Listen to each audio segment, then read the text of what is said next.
नमस्कार, बहुत स्वागत है आपका डेली 24 भारत में। मैं हूं आपके साथ अनीता शर्मा। शुरुआत करते उत्तर प्रदेश की बड़ी खबरों से। यूपी के ललितपुर में पुरानी रंजिश को लेकर हुए खूनी हमले से इलाके में सनसनी फैल गई है। सदर कोतवाली क्षेत्र के आईटीआई कॉलेज के पास दो कारों में सवार नकाबपोश हमलावरों ने एक जेसीबी चालक और उसके माता पिता पर जानलेवा हमला बोल दिया।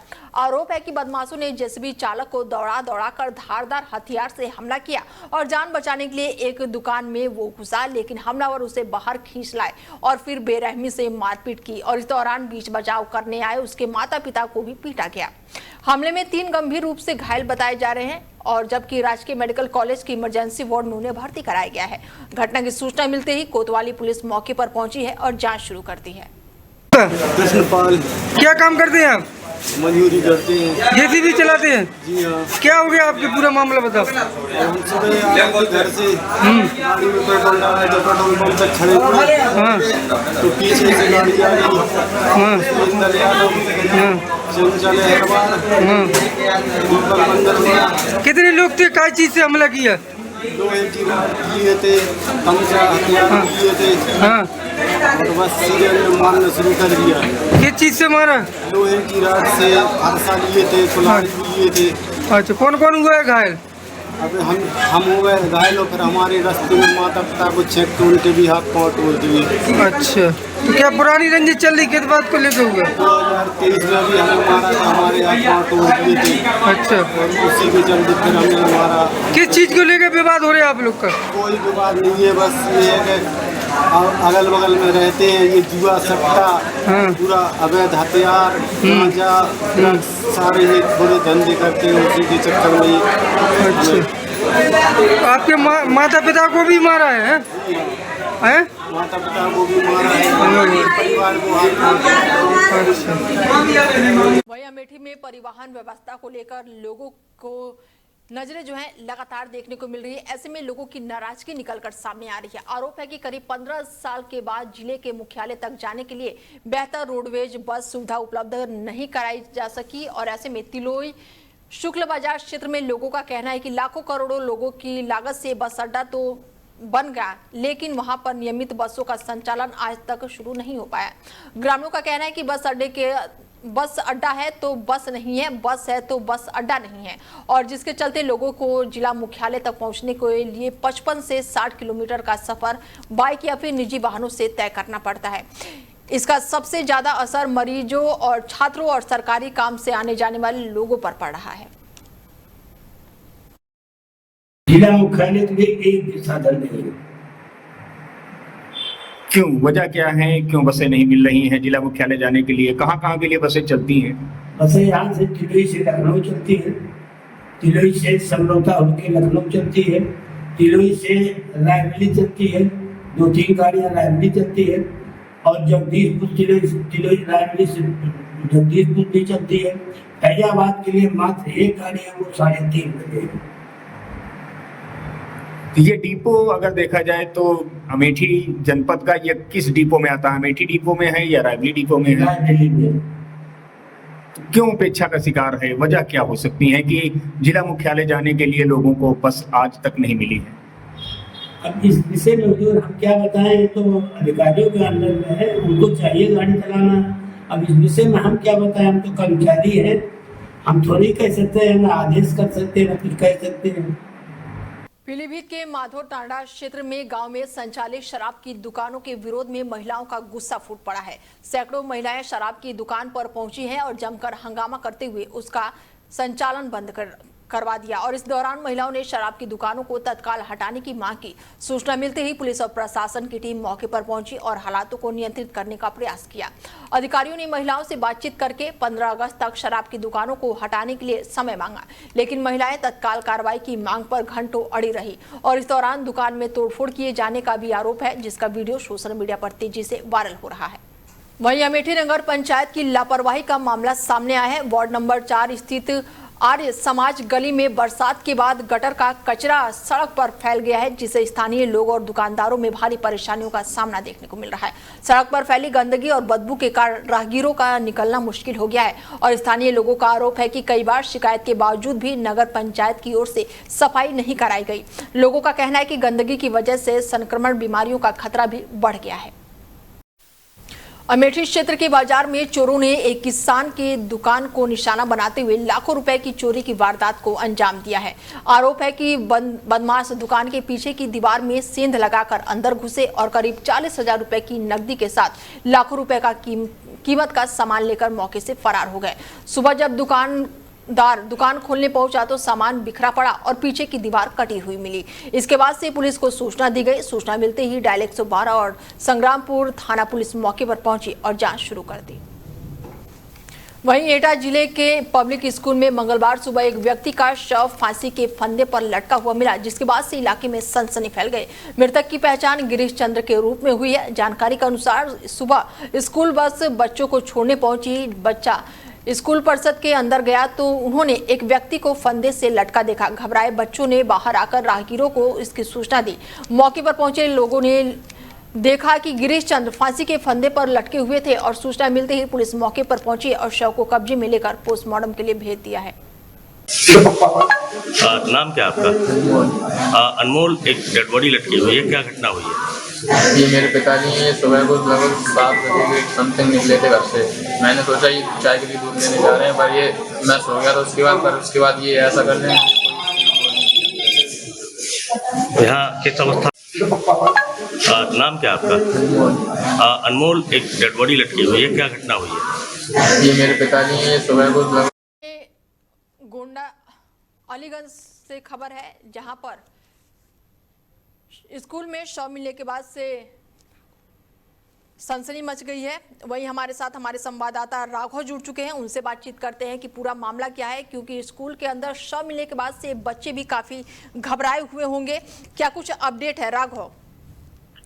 जी मैम, बताना चाहेंगे कि ये अलीगंज थाना क्षेत्र के अकबरपुर रोड पे एक ओरिएंटल पब्लिक स्कूल है, जिसमें एक सुबह ही बच्चे जो वैन से आए हुए थे, उन्होंने देखा कि एक सब फांसी के पंखे पे लटका हुआ था फंदे से, जिससे बच्चों में काफी घबराहट हुई और बच्चे वहां से भाग गए।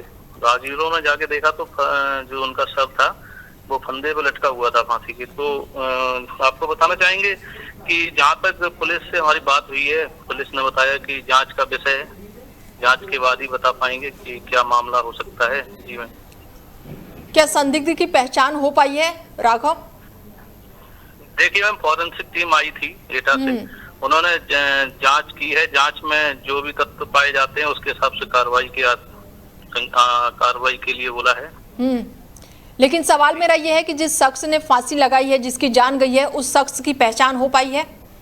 हाँ मैम, पहचान हो गई है। गिरीश नाम है, जिनका उसी स्कूल के सामने उनका घर बना हुआ है छोटा सा, और उस स्कूल में वो पियोन के पद पे कार्यरत थे, जो 4 दिन पहले स्कूल संचालक ने उनको निकाल दिया था। क्या मौत के कारणों का पता चल पाया है अभी तक कि किन कारण से ये इतना बड़ा कदम उठाया गया है? बताना चाहेंगे मैम, स्कूल संचालक से भी मेरी बात हुई थी और उन्होंने बताया कि 4 दिन पहले मैंने इन्हें स्कूल से निकाल दिया था। किसी कारण बस उन्होंने स्कूल से बाहर निकाला है। पुलिस ने भी बात की है और जांच के आदेश कर रही है। मेरी भी पुलिस से बात हुई, उन्होंने बताया जांच होने के बाद ही कुछ कार्रवाई या कुछ पता बता सकता हूँ कि जहाँ मौत किस कारण हुई है। ठीक है, तमाम जानकारी के लिए बहुत शुक्रिया आपका। जी। बता दें कि खबर यूपी के एटा के एक स्कूल से है, जहां पर फंदे से लटका व्यक्ति का शव मिला है। वहीं बच्चों ने शव देखा, जिसके बाद से बच्चों ने इसकी जानकारी दी। फिलहाल मौके पर पुलिस पहुंची हुई है और जानकारी जुटा रही है। खबरों में आगे बढ़ते हैं और खबर यूपी के पीलीभीत से है, जहां पर राष्ट्रीय हनुमान दल और विभिन्न हिंदू संगठनों ने गौ सम्मान आह्वान अभियान के तहत जिलाधिकारी को ज्ञापन सौंपकर गौ माता को राष्ट्रीय माता का दर्जा देने की मांग उठाई। संगठन के पदाधिकारी और कार्यकर्ता सुबह नाकटा दाना चौराहे पर इकट्ठा हुए और जहां से शांतिपूर्ण और अनुशासित तरीके से रैली निकालते हुए जिलाधिकारी कार्यालय पहुंचे और इसके बाद से उन्होंने जिलाधिकारी के माध्यम से सरकार को संबोधित ज्ञापन सौंपा। ज्ञापन में गौ माता के संरक्षण, संवर्धन और साथ ही सम्मान को बढ़ावा देने के लिए प्रभावित कदम उठाने की मांग की गई। मांग है जो हमारी गौ माता है उसे राष्ट्रमाता का दर्जा दिया जाए। जो हमारी सड़कों पर भटक रही हैं उसके लिए गौशाला बनाई जाए, गौशाला बनी हुई हैं और आगे भी बनाई जाए, संरक्षण दिया जाए जिससे हमारी गौ माता रोडों पे ना आए। हमारी गौ माता की दुर्दशा, जगह जगह एक्सीडेंट हो रहा है, रोडों पे भटक रही है।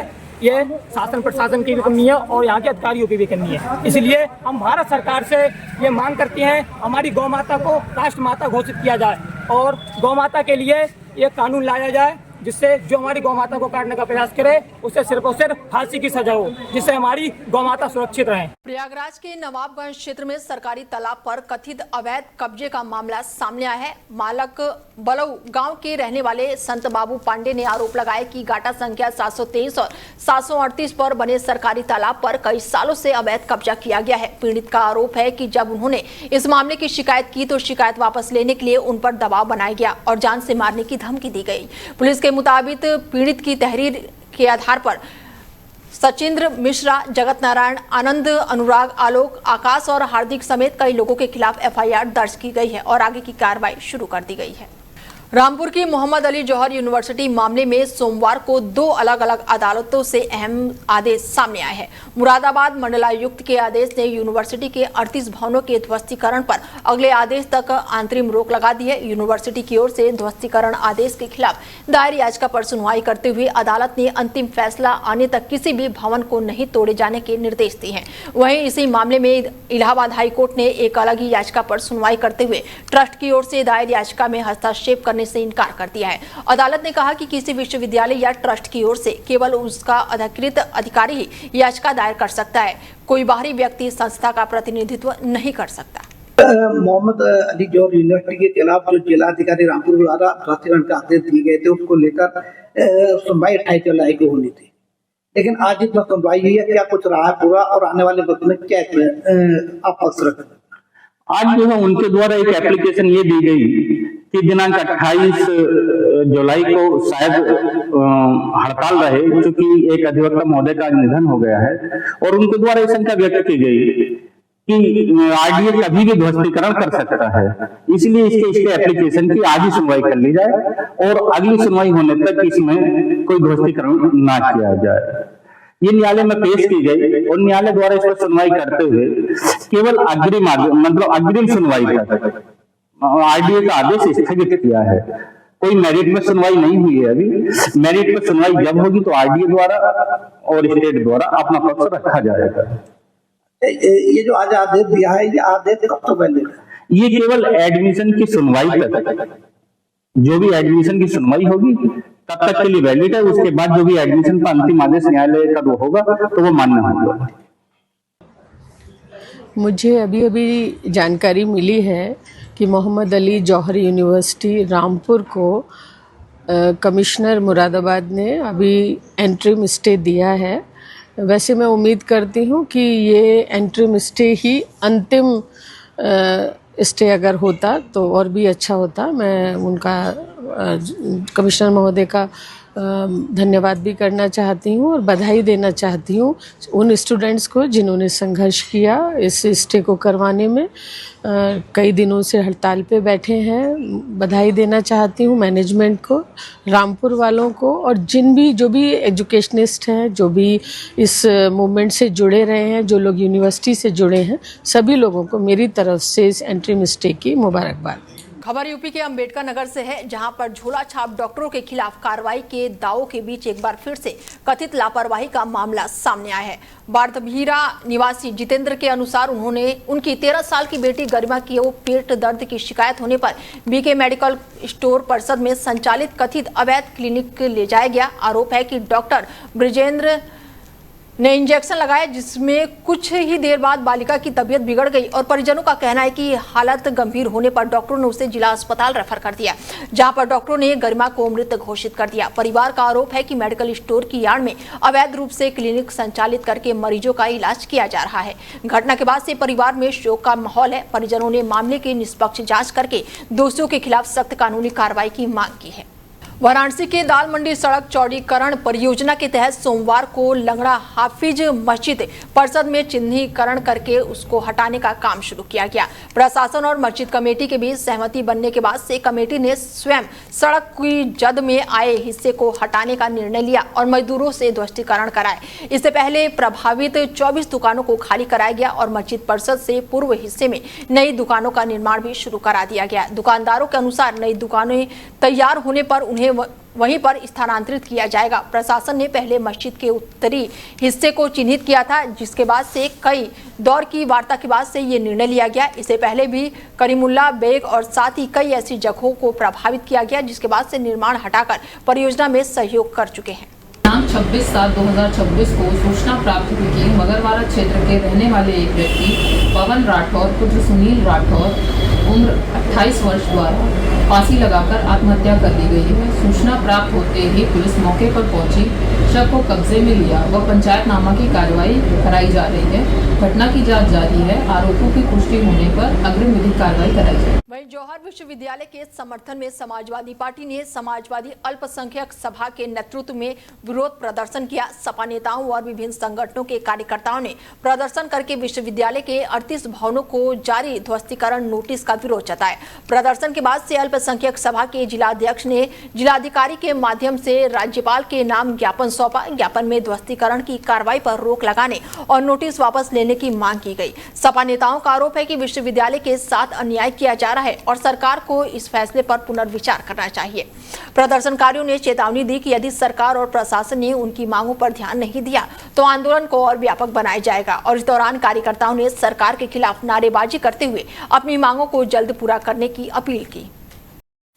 वहीं रामपुर में जौहर यूनिवर्सिटी प्रकरण को लेकर सोशल मीडिया पर कथित भ्रामक और भड़काऊ पोस्ट प्रसारित करने के मामले में पुलिस ने कार्रवाई करते हुए सोशल मीडिया संचालक के खिलाफ एफआईआर दर्ज की है। पुलिस के अनुसार जौहर यूनिवर्सिटी में चल रहे धरना प्रदर्शन से जोड़कर फेसबुक पर किसी अन्य स्थान का वीडियो साझा किया गया है, जिसमें माहौल प्रभावित होने की आशंका है। मामले की गंभीरता से लेते हुए पुलिस ने मुकदमा दर्ज करके जांच शुरू कर दी है। अपर पुलिस अधीक्षक अनुराग सिंह ने बताया कि सोशल मीडिया पर अफवाह फैलाने और शांति व्यवस्था बिगाड़ने वाले पोस्ट करने वाले लोगों पर कार्रवाई की जाएगी। इसके बावजूद भी नियमों का उल्लंघन करने वालों के खिलाफ सख्त कानूनी कार्रवाई की जाएगी। की कोई इंस्पेक्टर या टू स्टार रैंक के अफसर हैं तो उनके वीडियो को दिखाया गया है। इस संबंध में जानना चाहेंगे क्या कार्रवाई? एक भ्रामक समाचार प्रसारित किया जा रहा था सोशल मीडिया पे, जिसमें भी दिखाते हुए जौहर विश्वविद्यालय के धरना प्रदर्शन में बवाल सूचित करते हुए किया जा रहा था। इस भ्रामक न्यूज को संज्ञान में लेते हुए पुलिस की तरफ से उसको जिसने भ्रामक समाचार प्रसारित किया था उसके खिलाफ सुसंगत धाराओं में थाना अजीम नगर में अभियोग पंजीकृत कराया गया है। प्रकरण की विवेचना चल रही है। तो ये क्या इसमें गिरफ्तारी वगैरह अभी अभियोग पंजीकृत किया गया है। इनके विरुद्ध आवश्यक वैधानिक कार्रवाई अमल में लाएगी। कहाँ का वीडियो है, कैसे पकड़ में है? वीडियो जनपद रामपुर का नहीं है, वीडियो जनपद अलीगढ़ से बताया जा रहा है। अभी इसकी पूरे वीडियो की हम लोग जांच करेंगे और आवश्यक कार्रवाई। जौहर विश्वविद्यालय से जोड़ा गया? हाँ, उसको जौहर विश्वविद्यालय का बता करके दूसरी जगह की वीडियो को यहाँ का बता करके भ्रामक न्यूज फैलाया गया। तो क्या पुलिस की छवि धूमिल करने की कोशिश की है? भ्रामक समाचार फैलाया गया, फेक न्यूज पे लगातार कार्रवाई हो रही है, इसमें भी कार्रवाई की है। लोगों से अपील है, क्योंकि अभी भी धरना प्रदर्शन चल ही रहा है, सभी से यही अपील है, कोई भी फेक न्यूज बिना पुष्टि किए उसको ना अग्रसारित करें, ना उसको कहीं और फैलाएं। पहले इसकी पुष्टि करें, उसके बाद ही इसको बारे में चर्चा करें। वहीं कानपुर के हनुमंत विहार थाना पुलिस ने ऑपरेशन त्रिनेत्र की मदद से लाखों रुपए की चोरी का सफल खुलासा करते हुए 2 शातिर चोरों को गिरफ्तार किया है।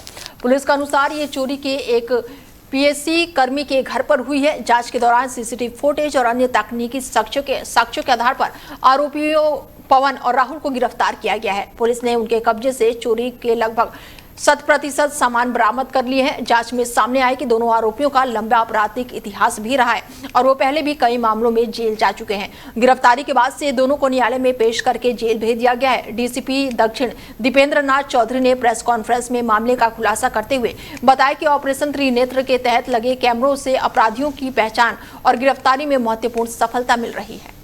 वहीं बहराइच जिले में सोमवार से गौ सम्मान आह्वान अभियान का शुभारंभ किया गया। अभियान के तहत बड़ी संख्या में लोग जिलाधिकारी कार्यालय के पास धरना स्थल पहुंचे और जमकर नारेबाजी की और गाय को राष्ट्रमाता घोषित करने की मांग उठाई। ऐसे में आश्रम के महंत विष्णु देवाचार्य के नेतृत्व में श्रद्धालुओं ने शहर में जुलूस निकालकर गौ संरक्षण के समर्थन में प्रदर्शन किया। इसके बाद से सभी जिला मुख्यालय पहुंचे और प्रधानमंत्री के नाम मांग पत्र भेजते हुए देश भर में गौ हत्या पर सख्त कानून बनाने की मांग उठाई। महंत विष्णु देवाचार्य ने कहा कि देश के कई हिस्सों में अभी भी गायों की हत्या की घटनाएं सामने आ रही है, जिन्हें रोकने के लिए कड़े कानून की आवश्यकता है। वहीं अमरोहा से खबर है, जहां पर राष्ट्रीय लोकदल युवा प्रकोष्ठ के रुहेलखेड़ क्षेत्र के नवनियुक्त क्षेत्रीय अध्यक्ष हनी तोमर रविवार को अमरोहा के गजरौला पहुंचे और इस दौरान उन्होंने आरएलडी जिला अध्यक्ष सचिन चौधरी के आवास पर आयोजित प्रेस कॉन्फ्रेंस में भाग लिए। पार्टी पदाधिकारी और कार्यकर्ताओं ने फूल मालाएं पहनाकर उनका भव्य स्वागत किया। प्रेस कॉन्फ्रेंस में हनी तोमर ने कहा कि राष्ट्रीय लोकदल हमेशा जनता के हितों की आवाज उठाती रही है, जिन्होंने दिल्ली के जंतर मंतर पर हुए हालिया प्रदर्शन का भी उल्लेख किया।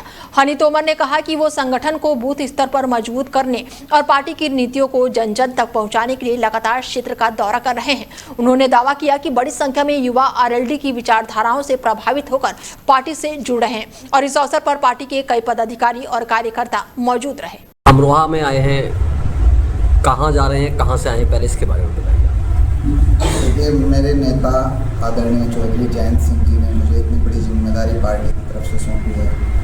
क्षेत्रीय अध्यक्ष बनने के बाद मैं चौधरी साहब से मिलने गया था। उन्होंने कहा कि आप अपने कार्य क्षेत्र के 7 जनपदों के दौरे कर लो, प्रेस वार्ता करो, वहाँ के कार्यकर्ताओं नेताओं से वार्ता करो, संगठन को दुरुस्त करने के लिए जो भी कदम उठाने होंगे उसे उठाने के लेकर ही सबसे पहले कार्यक्रम अमरोहा में लगाया गया। आज कल मुरादाबाद कार्यक्रम है। इसी क्रम में 7 जनपदों में अब बरेली तक, बदायूं तक कार्यक्रम। तोमर जी, जो बच्चों का प्रोटेस्ट चल रहा है उसे सरकार को बैकफुट पर आना पड़ा, इस्तीफा देना पड़ा है, इस पर किस नज़र से देखते हैं आप? सरकार ने अपनी जिम्मेदारी को समझा और धर्मेंद्र प्रधान जी अच्छे व्यक्ति हैं।